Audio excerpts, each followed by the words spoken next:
I had started running with the Marauders when I was 13. I know the name makes us sound like D&D nerds trying to come up with a name for a street gang, and maybe in some ways it wasn't too far from the truth. The four of us, Diego, Jamie, Freddie, and me, we were giant nerds. And if I'm being honest, role-playing games in Diego's mom's basement was a part of what brought us together in the first place, and made us a group instead of four disparate kids who were bored, lonely, and wanted to have fun and excitement in their lives.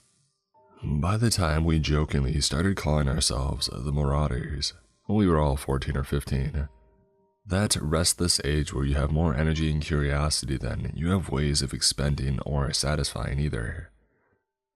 We started to look for fresh hobbies and thrills, new things to explore, and over the course of one long summer of rambling around the more distant and desolate regions of our town, we found ourselves going places we technically shouldn't have. I say technically because we weren't hurting anything, we weren't bad kids, and none of us had the urge to break or steal stuff. We were urban explorers, if you want to call our town urban, and we're technically trespassers, sure. But we never ran into real danger or trouble beyond a cop stopping us a couple of times and making us head back home. By college, things were starting to change, and Diego and me were both at State while Jamie and Freddie had stayed at the local junior college. None of us minded that much. They came up most weekends, and by the second month of our freshman year, we were exploring part of a true city on a regular basis. We did get into a few scrapes then. Freddie got bit by a dog, and I got stuck between two pipes and an old hospital's utility tunnel for over 3 hours while Diego went to go get something to break me free.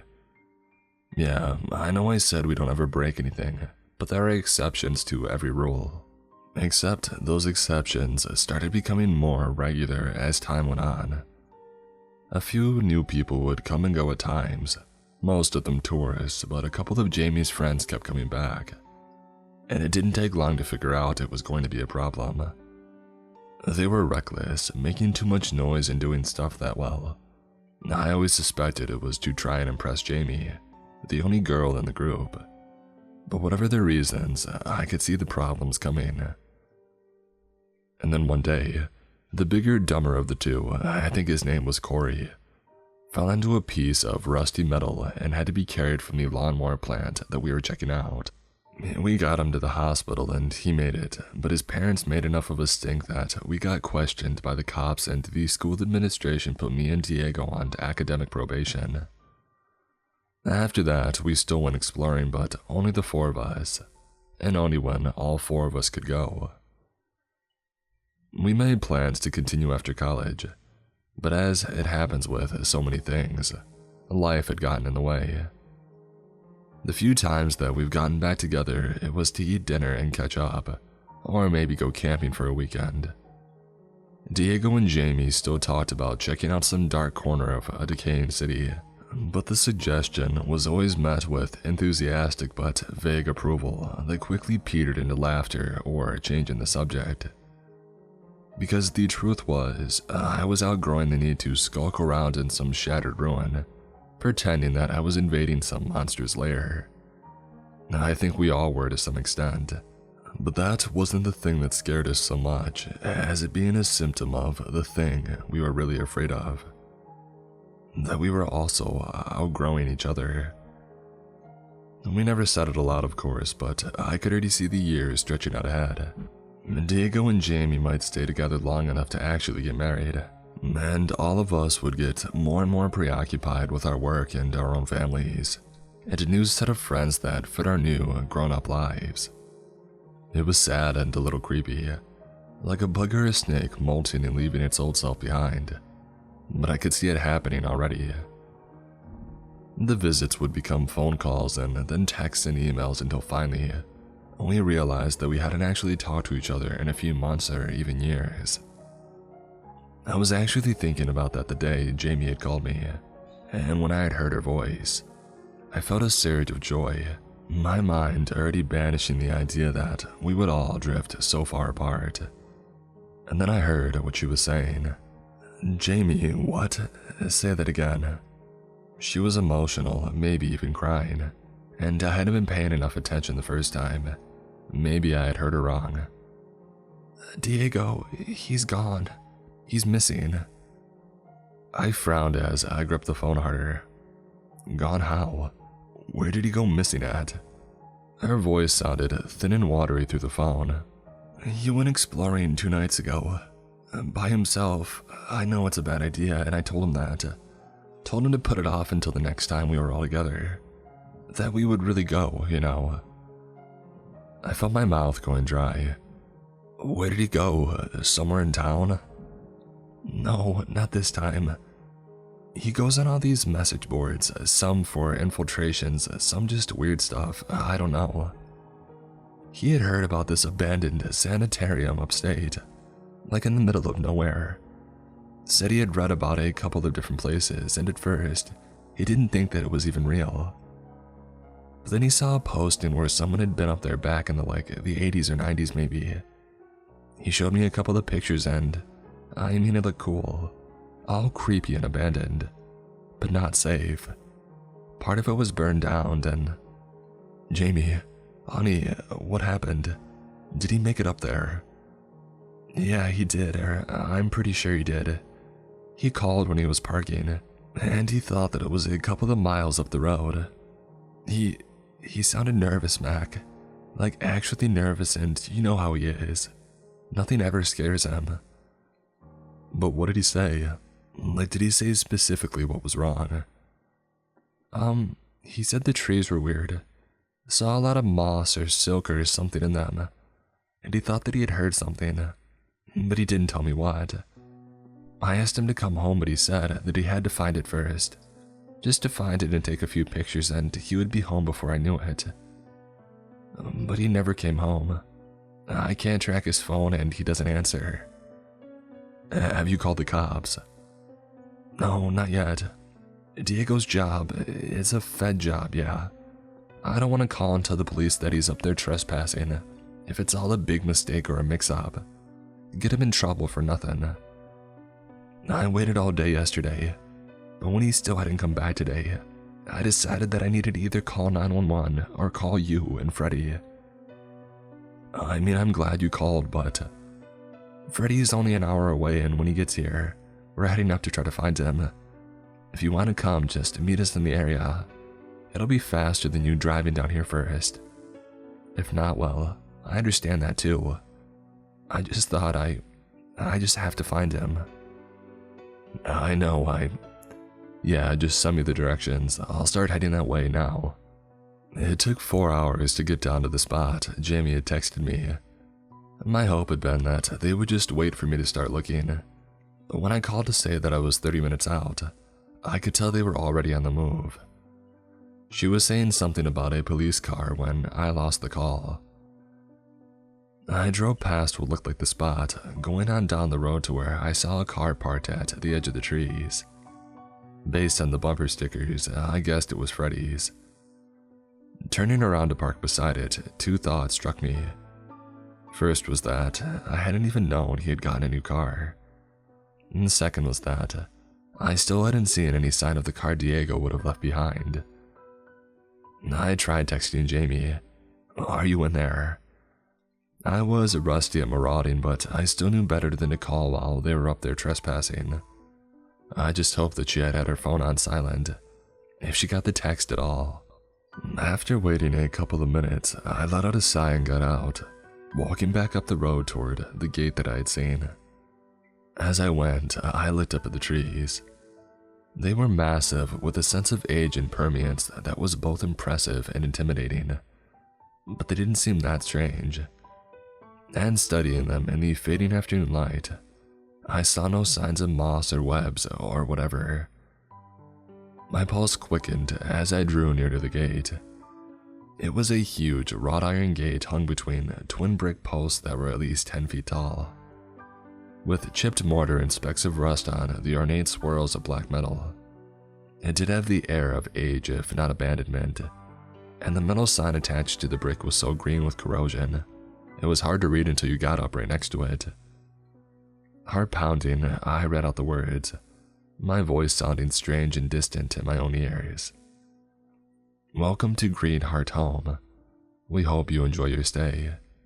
Brick walls trailed away in both directions from the gate, and I had a moment of new dread at the thought of finding a way over it.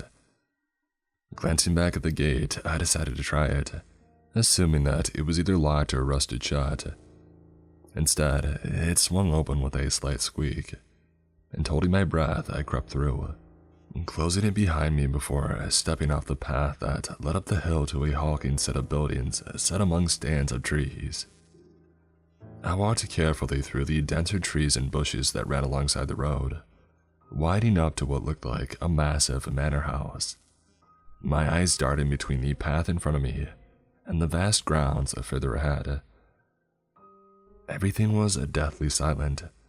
There were no signs of people, but there were no animal noises either. A rustle of a squirrel or a chirping bird's warning as I passed by underneath. It was strange. I thought that I remembered hearing ambient noises when I got out of my car, but here, I didn't even feel the breeze anymore. More importantly, I didn't see any sign of my friends. Digging out my phone, I decided to try another text, this time to Freddy. Hey, where are you at? I'm inside the first building. I stepped up to the corner of the building and crouched down, even with no sign of anyone and standing in a growing pool of shadow. I still felt exposed. I was getting too old for this. We'd make a good effort to find Diego ourselves, but if we couldn't, then it was time to call the cops, job or no job. I was about to put my phone away again when it dinged in my hand. Crap. I fumbled to put it on silent and then glanced around before looking at the message with growing confusion. Who is this? Freddy, it's Mac. What the heck? Where are you? A pause and then, oh thank God, man. I told her that it couldn't be you. We're in the first big building now. Second floor, I think. I reread the message before replying. Told her who couldn't be me. What the heck? It was as I hit send that I saw movement out of the corner of my eye. A patrol car was silently gliding up the driveway, going past me without stopping. No, it did stop now. The front doors creaking as they both opened simultaneously, and two large figures stepped out. They were dressed like policemen, though I didn't see any particular city name on the side of the car, and their uniforms were dark and nondescript, aside from the two brightly shining silver badges. But all this faded into the background as I noticed something far stranger about them. They were twins. Chip, I don't know about you, but there's something sacred about a man's home. I could see the man who had gotten out of the passenger seat smiling across the hood of the driver, his head looking like a harshly carved block of Malin stone. His double inclined, his head in a slight nod. I know what you mean, champ. There's a certain sanctity that shouldn't be invaded. He turned and stared directly at me. A man's home is his castle, after all. Champ was already starting around the back of the car. Yes, indeed. Home is where they always have to. I turned and ran, weaving between overgrown bushes and unruly trees, as I headed to the far corner of the building. I could try to make a break for the woods surrounding the place, maybe climb the fence, but then what would happen to the others? It's better that I slip in, find them, and we all get out together. I had to be fast, though. I could hear branches breaking behind me as the cops pushed through the wall of green to pursue me. I finally reached the far end and turned to run along what I imagined was the back of the building. There might not be any doors or windows, much less any that were open. But wait, there was an open window right there. I figure it was how Jamie and Freddy had gotten in, or maybe Diego.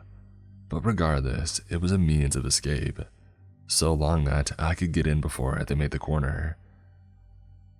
Peering into the darkness of the window, I hesitated. I really had no idea what was in there. Rotten floors and mold or something worse. Shaking my head, I forced myself to start climbing through. There wasn't any time for hesitation. It was either run or get caught, and I still had enough of the old me left to know which option I preferred. When I had cleared the window, I eased it down gently and crouched down, letting my eyes adjust to the interior murk of the place. It was a bedroom, and aside from the furniture looking dusty and the sheets and curtains looking faded and rotten from disuse, it didn't actually look that bad. Better yet, the door out into the hall was open, and hanging from the knob was a small strand of dental floss. We had started using floss to mark places that we went back in college. It was easy to get turned around in the dark, and when we had bigger groups, we would split into smaller packs that could navigate different areas without overlapping too much. One would use a regular white and the other green mint. This was white and it looked new. Maybe a message from Freddie or Jamie that I was on the right trail. Stepping out into the hall, I tensed as I saw movement at the window that I had gone through. The twins were moving past, maybe out into the woods or maybe to a door because they knew exactly where I was. Either way, I needed to hurry and find the others before we were found. The hallway was wide and long, but the murky light and thick air made every step feel more claustrophobic and oppressive. This place wasn't just old. We had been in plenty of old places, and out of those, there had only been a couple that felt wrong, dangerous beyond stepping on a snake or getting tetanus. I felt the hairs begin standing up on my neck as my scalp began to tingle. This was one of those places. I made it out to a large open area with hallways going off in several different directions. At first, I wasn't sure which way to go, but then I caught a glimpse of stairs at the far end of the hall to my right. I started in that direction and then hesitated. Something wasn't right with this. I could see all the way down the hall, but it was like looking down a gun barrel. The hard edges of the hallway had been blurred away, as though something had built up in the corners, turning a rectangle into an oval. Shaking my head, I started forward. What did it matter? I needed to find them, and he said that they were upstairs. Whatever rot or nastiness was in this place, I would just try to avoid touching it and get through to the stairs quickly. Taking out my pocket flashlight, I started forward again, shining my light as I went. What was that? Branches, dead vines maybe. As I walked into the hallway proper, I couldn't help but reach out and touch one of the thick gray lines that swirled around the floor, the ceilings, and the walls. My tongue grew fat on my mouth as I recognized the texture, and saw the strand gleam in the glow of my light. It was a web. Shuddering, I yanked my hand back, my fingers stinging slightly where they had touched the silk. I had the idea of it falling on me, burning and sticking and wrapping me tighter and tighter until... But no, I had made it to the stairs and everything looked better here. Glancing behind me for some kind of stealthy movement, I forced myself to take a breath. It wasn't a big deal. I was freaking out over nothing, and yeah, I've never seen a web like that, but weird stuff happens, right? I just needed to find them and get us out. I crept up the stairs, wincing at every small creak as I went, my eyes and ears straining for any sign of my friends or anything that might be after us. The top of the stairs led to another long hallway, this one mercifully clear of anything other than a little dust. In fact, it actually looked cleaner and in better repair than the downstairs, with a series of closed doors that opened without complaint, onto more bedrooms that were unremarkable except for how well maintained they seemed. I was opening the door to the fifth room when I sucked in a breath.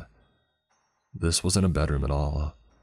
It was an ultra-modern atrium that seemed like part of an entirely different building. Everything was clean and in order, with plastic and chrome and marble married with big computer screens and furniture that made the place look like the lobby of some trendy business. Except all of that was impossible. This was all too big, and why would it be here at all? Most of the lights were off, but there is no feeling of disuse here. Just the lonely disquiet of being alone in a place when it was closed and lifeless.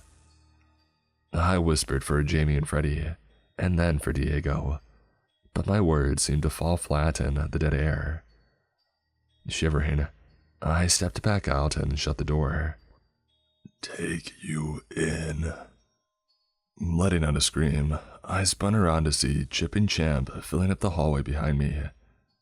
I started to back up, my hands held up in front of me.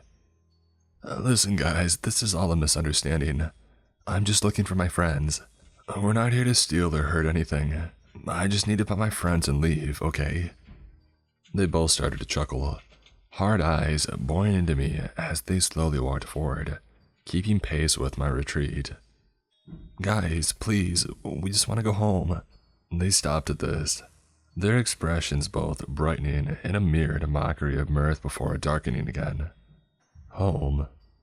Mac, you are already home." The twins lunged forward then, and as I twisted around, I broke into a full run away from them. I was fast, but they were faster, and they would catch me before the hallway gave out. Taking a risk, I suddenly juked into a door, twisting the knob and flying through it before slamming it shut on their grinning faces. There was a brief hammering on the other side, and then nothing. Twisting the small lock below the knob, I turned around and stared into a nightmare. It wasn't a room, large or small. It was a cave. Somehow on the second floor of this old building, I had walked into a cave of sorts. Walls of rough black stone curved away from me in every direction, shadows filling the voids like pools of ink speckled with mounds of gray and white. I already knew what they were, I think, but I still had to go and look. I had to see for myself. The first one was Diego, sallow and unconscious, but clearly alive. The old man next to him wasn't so lucky. He looked ready to crumble to powder. Both of them suspended in thick strands of web against a rocky wall. I could feel my mind edging toward some kind of abyss, a shutdown reserved for when things got too bad too fast. I couldn't let that happen. If I did, I wouldn't make it. None of us would. We would all be stuck in this place. Looking around for something to cut the webbing, Jamie and Freddie were against the far wall. They looked as drained as Diego, but again, they were alive and looked like they had been in high school. As I stepped closer, Freddie looked up, staring at me silently. My phone buzzed in my pocket. "We found our way back. We're all home again." Freddie's eyes shifted from mine to something deeper in the cave. Trembling, I shined my light back there and found another mound. My breath caught in my throat as I stepped back there. It didn't make any sense. The face wrapped in a gray webbing was younger, but there was no denying it. It was me. I turned back to Freddie. We've been here before, haven't we?" After a moment, my phone buzzed. "Yeah, I remember it now. Senior year, Diego's idea. I thought I remembered it too, but I wasn't sure. And how was any of this happening? Why did we come back? Why would he come back?" A buzz.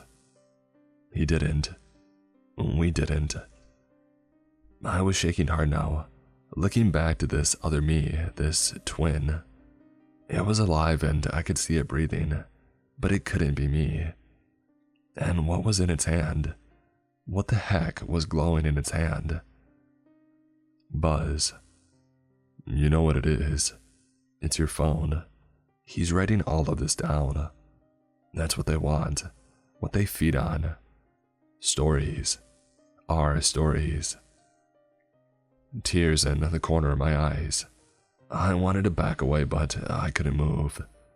Even taking a single straining step was impossible, at least until I tried moving toward that other me. It opened its eyes and it stared at me, a thin, pale tongue sneaking out from between cracked lips. I fought an urge to lift my hand to its face, and I fought it. A buzz. We never left. And now we're back to feed them stories. To feed us, well, it's best to just let it happen. Grimacing, I grabbed my arm, trying to force it back down to my side. This is all insane. This isn't real. I waited for a buzz, but there was none. And when I looked up, it was into my own hungry gaze. Gasping, I jerked my hand forward and snatched the phone out of the other's webbed grasp.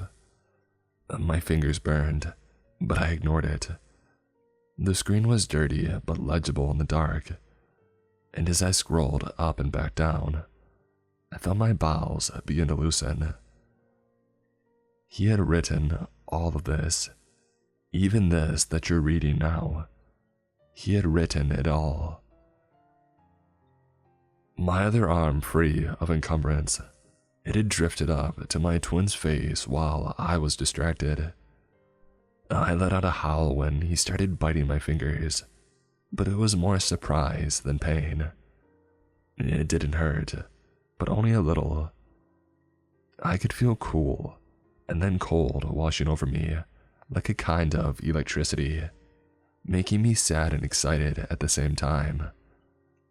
I was going home, wasn't I?